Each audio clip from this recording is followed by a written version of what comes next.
Public transport fares could go up by as much as 7% or around 10 cents next year. That's the highest that's been allowed in at least the last 6 years. The Public Transport Council announced the quantum today at the start of its annual fare review exercise. It says that the aim is to balance affordability for commuters with sustainability for operators. Gwyneth Teo reports. Analysts estimate that a 7% increase in fares will be around 9 to 10 cents. But it's highly unlikely this increase will be more than 10 cents. That's according to a blog post by Vincent Chua, a PTC member. And while fares fell between 2015 and 2017, they rose by 6 cents last year, the maximum increase allowed by the PTC's fare formula. The council said the higher ceiling this year was due to double-digit growth in energy prices over the past 2 years. Wages and inflation also went up from last year.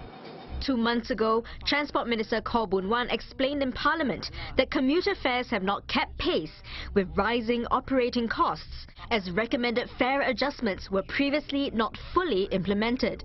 Transport operators SMRT and SBS Transit have been running losses on maintenance and renewal to make train services more reliable. Government subsidies to cover these costs are expected to balloon to nearly $4.5 billion over the next 5 years. One expert says it's likely the maximum increase of 7% will be implemented this round. Government money doesn't fall from the sky. It's actually coming from our pocket. We want to have a very good public transport. The problem is that having such good public transport is not cheap, and someone has to pay the full cost. Then basically there are two ways to pay. One is through the fare, another one is through the tax. So now we have to ask ourselves which way we prefer. Last week, Transport Minister Khaw Boon Wan also encouraged public transport operators to explore new ways of cutting operating costs. For instance, this could include lowering the frequency of train services during off-peak hours. He said it was time to shift gears from quick fixes to long-term financial sustainability.